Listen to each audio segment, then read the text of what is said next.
예, 이란이 약해지니 이번엔 터키가 문제. 자, 오늘 첫 번째로 분석해 볼 이슈 국가 바로 터키입니다.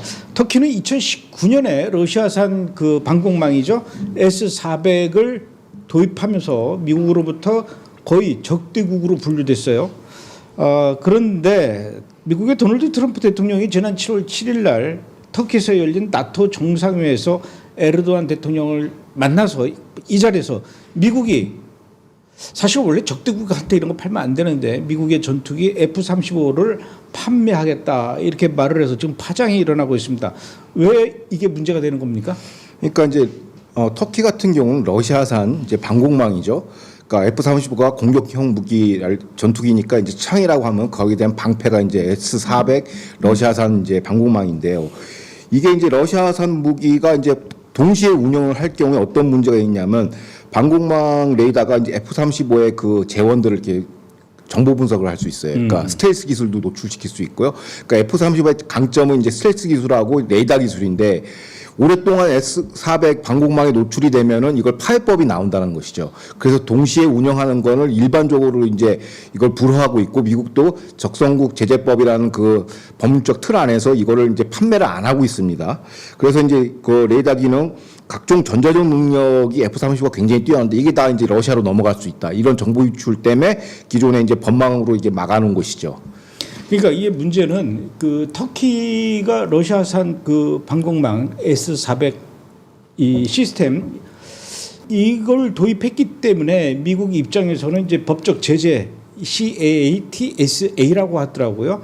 미국의 이 적대 세력에 대한 제재 대응법을 실행하고 있는 그런 상황인데 그에 따라서 미국은 터키에다가 이 F-35 전투기 판매나 또 이 제트 엔진 판매 이런 거 일치할 수가 없는데 이 법을 무시하고 지금 트럼프가 지금 팔겠다는 거 아닙니까? 이게 가능한 얘기입니까? 그러니까 무시한다기보다는 약간 우회 전략을 쓰고 있는 건데 왜냐하면 지금 현재 미국 의회 공화 민주 양당 다 반대하고 있어요. 그래서 거부권 행사를 한다고 지금 으름장을 놓고 있는데 그럼 어떤 식으로 우회를 하냐? 그 말씀하신 그 적성국 관련법 CATSA 같은 그 법령의 이제 조항을 이제 해석을 어떻게 할 것이냐의 문제로 이제 귀결되는 겁니다. 그러니까 기술적 지위를 재정의하는 거예요. 그러니까 사실상 S-400은 운용 불능 상태다라고 이렇게 규정을 해줘야 돼요. 그게 법률적 요건을 재해석해가지고 법력 제재법을 해제하거나 유예하기 위해서 이제 이런 유권 해석을 하는 건데 그래서 S-400 러시아산 이거 그래도 터키에 비싼 돈 주고 구매를 하지 않았습니까? 이거를 원래는 폐기를 해야 되거나 아니면 러시아로 본국으로 수환하거나 창고에 박아놓고 여러 가지 있어요. 근데 그 여러 가지를 이제 뭘로 해소를 하냐? 운용 불능 상태라는 걸 입증을 해줘야 돼 터키가. 요런 거를 이제 소위 얘기해서 루폴이라고 그러죠. 이제 예외 조항을 이제 구멍을 내준 거예요. 트럼프 대통령이. 그래서 이제 어떻게 보면은 폐기를 반환하지 않도록 기술적으로 운용 불능 상태를 입증을 해줘야 돼 터키가. 그거를 이제 안보적 조건, 기술적 법률적 조건을 이제 제시를 한 것이죠. 그래서 여기에 대해서 이제 터키가 발빠르게 움직이고 있는 걸로 보입니다. 터키가 보유하고 있는 이 S-400 이게 S-400, S-300 이 시리즈가 있더라고요.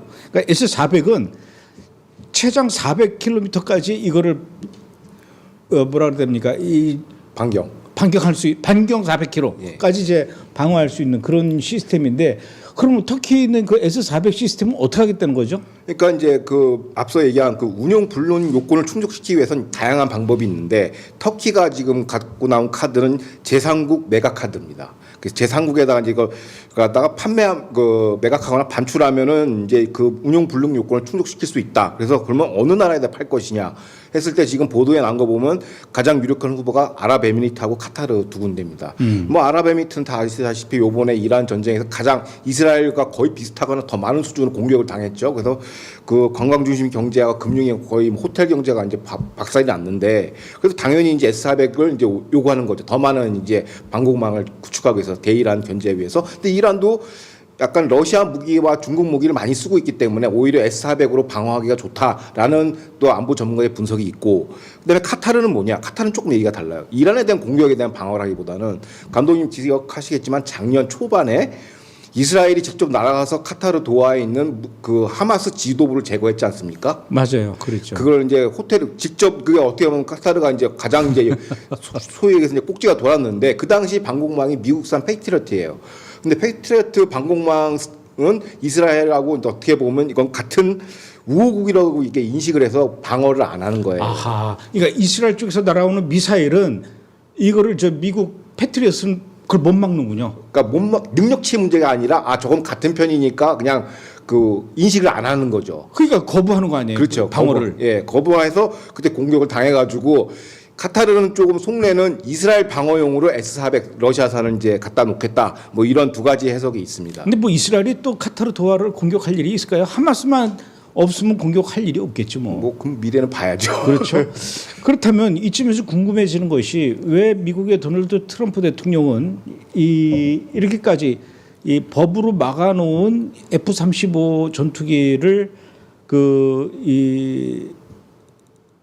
터키에 판매하기 위해서 이 법을 우회해 가면서까지 이렇게 그 터키에다가 전투기를 팔고 미국과 터키가 즉 가까워지려고 지금 시도하고 있는 거 아닙니까? 그럼 왜 그러는 거예요? 어떻게 보면 트럼프 행정부가 지금 추진하고 있는 나토 3.0이라는 겁니다. 지금 나토에 대한 어떤 그 불만이 굉장히 많아요. 트럼프 대통령이. 그래서 트럼프 행정부 전체가 왜냐하면 나토를 어떻게 보면 이게 동맹 구조 조정을 하는 거예요. 핵심이 뭐냐면 미군 전략 자산을 갖다가 인도 태평양 지역에 이제 집중하기 위해서 중동이랑 나토를 조금 이걸 좀 분담을 좀 줄여줘야 돼요.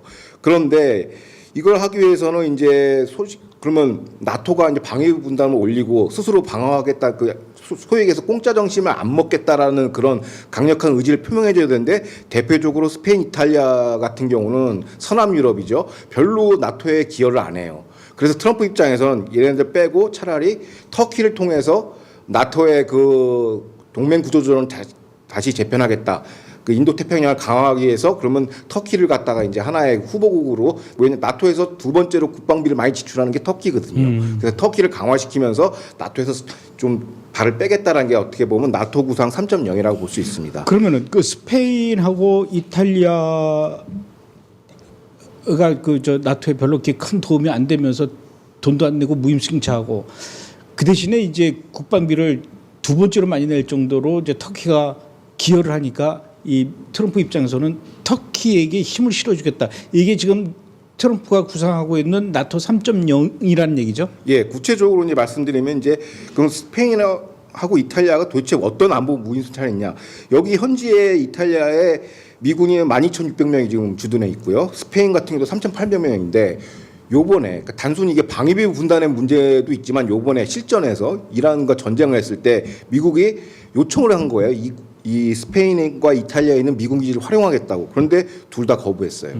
그러다 보니까 이제 이탈리아는 이제 시고넬라 기지 사용을 제한했고요. 스페인은 비행 허가권을 했어요. 그래서 트럼프가 노발대발해서 스페인을 그냥 호적에 빼보겠다는 얘기를 이 당시에 나온 거거든요. 그래서 이건 이제 필요가 없는 거죠. 나토인데 뭐 미국이 대신 방어해 주는데 돈을 안 내고 또 작전에도 참여 안 하고 그럼 뭐 존재할 필요가 없죠. 그래서 프리 라이딩, 그러니까 무인승차를 한다고 지금 비판을 하고 있는 거죠. 그러다 보니까 이제 자연스럽게 트럼프 대통령은 이제 러시아 방어가 핵심이거든요, 나토는. 그러면 그 러시아 방어를 누구를 통해서 효과적으로 할까? 보니까 터키가 눈에 들어오는 거죠. 터키는 말씀하신 것처럼 방위비를 나토에서 두 번째로 많이 지출하고 미국의 비용을 절감해줄 고가치 파트너, 하이밸류 파트너라고 인식하고 있는 거예요. 그리고 어떻게 보면 이제 서남 유럽의 그 전력의 공백을 메워줄 수 있는 갭필러라고 지금 보고 있는 거예요. 터키를. 그러다 보니까 트럼프 대통령이 눈을 계속 이제 터키 쪽에다 이제 이런 신호를 보내는 것이죠. 구체적으로 트럼프 대통령이 이 터키의 매력을 느끼는 요인은 또 어떤 겁니까? 그러니까 스페인은 이탈리아하고 차별점이 이제 이런 거죠. 터키 같은 건 독보적인 군사 자산, 터키는 드론, 해군 자산, 자체 방공망, 그다음에 현대전의 필수적인 방위 사업력을 갖추고 있어요. 그러니까 트럼프 미군이 투자할 필요가 없다는 얘기고, 그다음에 전략적 유연성을 제공하고 있습니다. 이게 뭐냐면 그 지리적으로 흑해와 그다음에 중동을 동시에 커버할 수 있는 지정학적인 아주 중요한 요충지에 있기 때문에 러시아, 중국을 효과적으로 방어할 수 있다. 그래서 어떻게 보면 흑해 중동을 통해서 미국이 터키를 통해서 지렛대를 행사하겠다. 이런 카드로 이제 활용하고 있고요. 그러다 보니까 자연스럽게 이제 터키의 위상은 이제 격상되는 거고, 그래서 적성국 제재법을 또 우회해서 이렇게 당근을 주는 거죠. F-35 같은 경우를. 그래서 그런 효과적인 그 지정학이 결국에는 트럼프의 마음을 움직였다라고 보는 게 맞습니다. 예전부터 러시아는 흑해 넘어서 남진 정책, 남하 정책, 남쪽으로 내려오고 싶어하는 그런 욕심을 계속 갖고 있었는데 그거를 터키가 어느 정도 계속 막아줬단 말이에요. 그게 이제 지리적으로 터키의 운명이고 터키의 역할이었던 거예요. 그런 부분도 분명히 있을 거예요. 그러니까 이제 터키가 이제 러시아를 어떻게 방어하냐니까 두 군데입니다. 하나는 흑해하고 하나는 이제 카스피해인데 터키에서는 사실상 어떻게 하냐면 러시아가 흑해 함대를 견제하고 있어요. 왜냐하면 그 러시아 흑해를 빠져나오려면 터키의 허락을 받아야 돼요. 그렇기 때문에 거기서 사실상 우크라이나 전쟁에서도 어떻게 보면 터키가 이제 카운터를 매겨준 것이죠. 우크라이나 전쟁에서 그 러시아 해군에 대한. 그다음에 두 번째가 이제 코카스랑 남카카스 지역인데 이거는 이제 중앙아시아 지역에 있는데 여기를 또 터키가 장악하고 있습니다. 그래서 이거 여기서도 러시아 남하를 견제하고 있고 그다음에 이 그 코카스 지역이 왜 중요하냐면 유럽과 중국을 연결하는 그 가운데 중앙아시아 지역이고 이걸 뭐라고 그러냐면 중간 회랑 지역이라고 그래요. 여기도 좀 러시아가 호시탐탐 노리고 있는데 터키가 이거를 갖다 카운터를 해주고 있고 견제를 해주고 있고 그리고 어떤 식으로 그러면 이거를 견제를 하냐? 중앙아시아에 있는 여러 투르키 국가들이 있어요. 그 터키 투르크 지역을 이제 복원하자라는 OTC라는 그런 한편의 어떤 그 국가적 사명을 하면서도 러시아뿐만 아니라 중앙아시아에서 중국도 견제하는 그 다목적 포석이 있는 것이죠. 그러니까 이제 일각에서 나오는 게 터키의 파워는 지리적 힘에서 나온다라고 얘기하고 있고 이른바 지정학의 깡패다라는 얘기가 이제 터키를 놓고 하는 얘기입니다. 하여튼 지리를 잘 알아야 돼요. 이 중동뿐만 아니라 뭐 전 세계 이런 상황들을 보려면은 현재 중동 지정학의 그 지형이 매우 급변하고 있는 그런 상황인데 트럼프 행정부가 알줄라니가 지금 주도하고 있는 이 시리아의 신정권을 레바논의 그 헤즈볼라 문제를 해결하는 핵심 도구로 활용하려는 그런 움직임이 구체화되고 있다고 하는데 이게 무슨 얘기입니까? 그러니까 트럼프가 지금 시리아 알줄라니 정권에 대해서 다양한 이제 제재 완화를 다 풀어줬지 않습니까? 그러니까 알줄라니 정권을 지지해서 레바논을 해결해. 여기서 레바논을 해결한다는 건 헤즈볼라를 이제 격퇴하라는 얘기예요. 알줄라니 정권을 통해서 시리아를 통해서. 근데 이게 내용을 자세히 들여다보면 시리아가 어떻게 보면 알줄라니가 정권이 힘이 센 거라기보다는 시리아의 어떻게 보면 후원국, 스폰서 국가가 사실상 터키예요. 맞습니다. 그러니까 터키 보고 이제 헤즈볼라를 처리해다오라고 트럼프 대통령이 얘기하는 것이죠. 근데 대놓고 이제 터키는 안 하니까 시리아를 통해서 이제 헤즈볼라를 정리하고 이스라엘은 대가로 약간 좀그 뒤로 물러나라. 그 자라니 강까지 지금 접수하고 있는데 그 좀 후퇴를 해라라고 지금 얘기를 하면서 이제 평화협정으로 가자 뭐 이런 얘기인데 이스라엘은 조금 받아들이기 힘든 거죠. 그래서 어떻게 보면 이 시리아 배후에 터키가 이제 이스라엘 국경 안까지 내려오는 환경이 돼버린 것이죠. 그러니까 그 트럼프의 선택을 받은 터키, 그 터키가 지금 그 시리아뿐만 아니라 레바논까지도 지금 접수할 그런 분위기인데. 그동안 이스라엘이 이란을 신나게 두들겨 패가지고 이란이 좀 조용해질만 하니까 이제는 이제 터키가 또 슬금슬금 떠오르는 것 같아서 이스라엘 입장에서는 좀 신경이 많이 쓰일 것 같은데 안 그래도 얼마 전에 터키하고 시리아하고 합동 군사훈련까지 했어요. 지금 이스라엘 신기를 엄청나게 지금 긁고 있는데 그게 뭐냐면 이제 최근에 EFES 2026이라고 이제 터키가 이제 나토랑 같이 이제 대형 그 해군 훈련을 했어요. 그 지역이 어디냐면 이즈미르 지역인데 이게 에게해입니다. 에게해는 어디냐면 지금 그리스하고 영유권 분쟁, 터키하고 영유권 분쟁을 지키는 그 앞바다에서 나토 간판을 들고선 해상 훈련을 했는데 거기에 참여국이 누구냐? 바로 리비아와 시리아입니다. 앞서 얘기했던 리비아, 시리아, 그러니까 이른바 라반트 지역까지도 터키가 잠식하겠다. 이게 뭐냐면 오트만 제국 과거에 이 지역을 다 통치했거든요. 이거의 영광을 재현하겠다. 네오 오트만이즘이라고 지금 이걸 지금 작전을 한 거예요. 근데 이스라엘도 함부로 비판을 못한 게 왜냐하면 이게 나토 간판을 걸고 그 작전을 했기 때문에 함부로 비판하기 힘들죠. 그래서 그런 식으로 지금 잠식해 들어가 있는데 그러면 리비아와 시리아를 군사 네트워크로 터키가 연결하고 지중해 동부부터 다마스쿠스 이스라엘의 측면을 포위하는 이건 이스라엘한테 굉장히 지금 성가신 일을 한 거죠. 어떻게 보면 지중해 사업을 다 망치려고 하는 거죠. 그리스랑 지금 이스라엘이랑 동맹을 맺었는데 사실상 안해지 동맹인데 이거를 깨고 들어온 겁니다. 그래서 어떻게 보면 이스라엘 입장에서는 뭐 레바논도 그렇고 또 지중해에서도 터키가 이제 잠식해 들어오는 그 위기감을 느끼는 것이죠.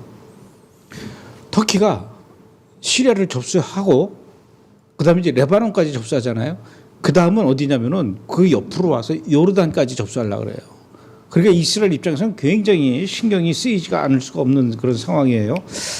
그러니까 터키가 시리아를 통해서 레바논을 장악하게 되면은 터키가 이제 레바논은 이제 터키 앞마당이 되는 거고, 이스라엘 입장에서 굉장히 신경 쓰이는 그런 상황인데, 그것뿐만 아니라 터키가 과거에는 가자지구 하마스하고도 굉장히 가깝고 지원도 많이 줬단 말이에요. 그런 전력도 있어요, 터키가. 그러니까 이제 무슬림 형제단이라고 이제 어떻게 보면 하마스의 그 우산 조직이죠. 그 지주회사급인데 이 대표적인 테러 세력을 사실상 그 터키가 이제 피난처를 제공하고 있어요. 그 역할을 이제 카타르가 했었는데 이제 터키로 다 옮겨온 겁니다. 본부도 다 들어와라 이런 거죠. 수니 시아파 테러 세력들 다 들어와라 이걸 하고 있으니까 이제 이스라엘 측에서는 굉장히 예민하게 반응할 수밖에 없고, 지금 가시적으로 눈에 띄는 거는 말씀하신 그 라반트 지역의 터키의 레바논 진출 시도거든요. 이게 가장 이제 눈에 거슬리는 건데, 이걸 이제 좀 중동 지정학 관점에서 보면 이란이 쌓아올린 모델을 능가하는 위협을 지금 터키가 하고 있는 거예요. 그래서 터키, 시리아, 레바논 이어지는 군사 네트워크를 통해서 이스라엘 포위하는 아키텍처를 지금 짜고 있는 거예요. 나토의 간판을 걸고. 그러니까 트럼프 대통령을 지금 이렇게 어떻게 보면은 이제 에르도안이 이제 트럼프 대통령 휘어감은 거죠. 그래서 이제 이스라엘을 견제하는 구도인데, 결국 이스라엘 입장에서는 어떤 판단을 하냐면, 현지 이제 지정학 전문가들이나 이스라엘 쪽 학자들은 이렇게 합니다. 뭐 한 2, 3년 전부터 아시겠지만 이스라엘의 승리가 터키의 부상을 만들어준 걸로 역설적으로 된 거예요. 뭐냐면 이스라엘이 삐삐 공작을 헤즈볼라를 무력화시켜가지고 시리아 아사드 정권을 무너뜨리고, 그다음에 최근에 이란을 무너뜨리고, 다 이게 이스라엘이 다 이제 군사적인 이제 칠면 전쟁의 승리값인데, 이 전리품을 누가 챙기냐? 터키가 낼름 받아먹은 거예요. 그러니까 이게 좀 짜증이 나죠. 그러니까 이게 이스라엘은 전쟁에서 이기고선 전리품은 다 뺏겼다 이렇게 보는 지금 시각이 있어요. 그래서 지금 뭐 제주는 누가 부리고 지금 숟가락 들고 지금 터키가 다 떠먹고 있는 구조다. 이게 지금 이스라엘 현지 전문가들의 지금 분석입니다. 그러니까 터키가 그렇게 혼자 맛있게 지금 떠먹고 있는 이 상황을 바라보고만 있어야 되는 이스라엘 입장. 이스라엘도 지금 뭔가 대책을 마련해야 되겠네요. 그러니까 지금 이스라엘 내부 이른바 싱크탱크 안보 전문가들은 그럼 기왕 이렇게 된 거 세게 붙자 터키랑. 그러면서 하는 얘기가, 어떻게 보면 터키의 아킬레스건은 내부 문제죠.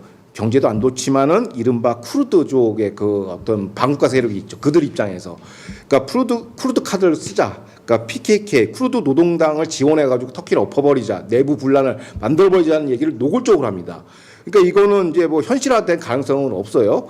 그러니까 PKK의 무기가 자금을 지원하고, 테러리스트이긴 하지만은 민간인한테는 해치지 말고 정권 투쟁을 그 작업을 해라라는 그런 미션을 이제 수행하는 거죠. 그걸 이제 이스라엘이 지원해야 된다라는 거죠.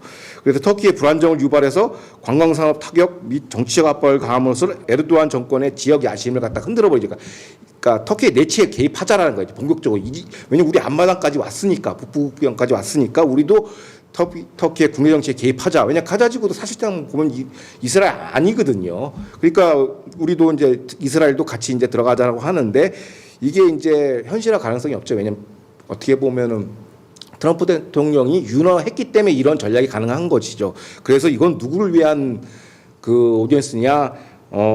이스라엘이 트럼프한테 보내는 암묵적 메시지입니다. 우리도 가만히 안 있어. 그러니까 제대로 된 중재안을 갖고 오지 않으면 이스라엘도 우리도 난장판 만들 수 있다는 걸 지금 트럼프 대통령한테, 그 행정부 그 사람들한테 경고의 메시지를 보내는 거야. 우리도 가만히 있지 않겠다라고. 실질적인 오디언스는 트럼프라는 것이죠.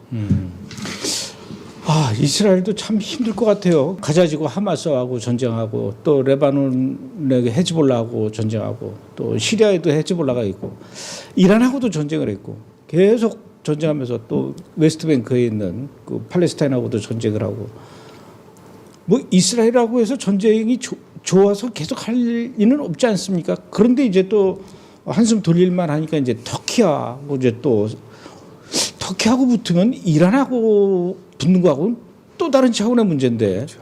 걱정이 되네요. 예. 하여튼 이스라엘은 늘 이렇게 사방에서 달겨드는 이 이리떼들과 맞서 싸우고 있는 이런 상황입니다.